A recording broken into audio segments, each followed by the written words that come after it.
आइए श्री भक्तमाल जी के माध्यम से श्री जामवंत जी की कथा सुनते हैं। ऋक्षराज जामवंत ब्रह्मा के अंशावतार हैं। एक रूप से सृष्टि करते करते ही दूसरे रूप से भगवान की आराधना, सेवा एवं सहायता की जा सके, इसी भाव से जामवंत के रूप में अवतीर्ण हुए। ऋक्ष के रूप में अवतीर्ण होने का कारण यह था कि उन्होंने रावण को वर दे दिया था कि उसकी मृत्यु नर वानर आदि के अतिरिक्त किसी देव आदि से न हो। अब इसी रूप में रहकर राम जी की सहायता पहुंचाई जा सकती थी। जब भगवान विष्णु ने वामन का अवतार धारण कर बलि की यज्ञशाला में गमन किया और संकल्प लेने के बाद अपना विराट रूप प्रकट किया, तब इन्होंने उनके त्रिलोकी को नापते नापते इनकी 7 प्रदक्षिणा कर ली। इनकी एक पूर्व शक्ति और साहस को देखकर बड़े बड़े मुनि और देवता इनकी प्रशंसा करने लगे। राम अवतार में तो मानो ये भगवान के प्रधानमंत्री ही रहे हों। सीता के अन्वेषण में ये हनुमान जी के साथ थे और जब समुद्र पार जाने की किसी को हिम्मत न पड़ी, तब इन्होंने हनुमान जी को इनकी शक्ति का स्मरण कराया और लंका में जाकर क्या करना चाहिए इस विषय में सम्मति दी। समय समय पर सलाह देने के अलावा ये लड़ते भी थे और लंका के युद्ध में इन्होंने बड़े बड़े राक्षसों का संहार किया। भगवान राम के चरणों में इनका इतना प्रेम था कि उनके अयोध्या पहुंचने पर इन्होंने वहां से अपने घर जाना अस्वीकार कर दिया और हठ किया कि मैं आपके चरणों को छोड़कर कहीं नहीं जाऊंगा।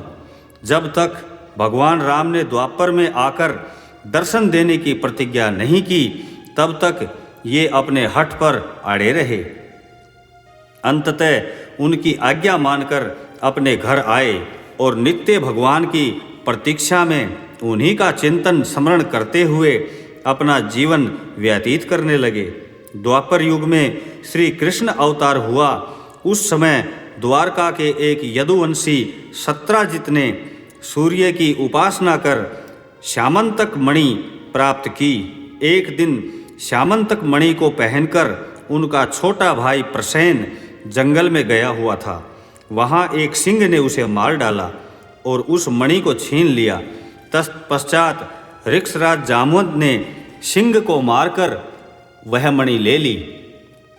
इधर द्वारका में कानों कान यह बात फैलने लगी कि श्री कृष्ण उस मणि को चाहते थे, उन्होंने ही प्रसेन को मारकर मणि ले ली होगी। यह बात भगवान ने भी सुनी।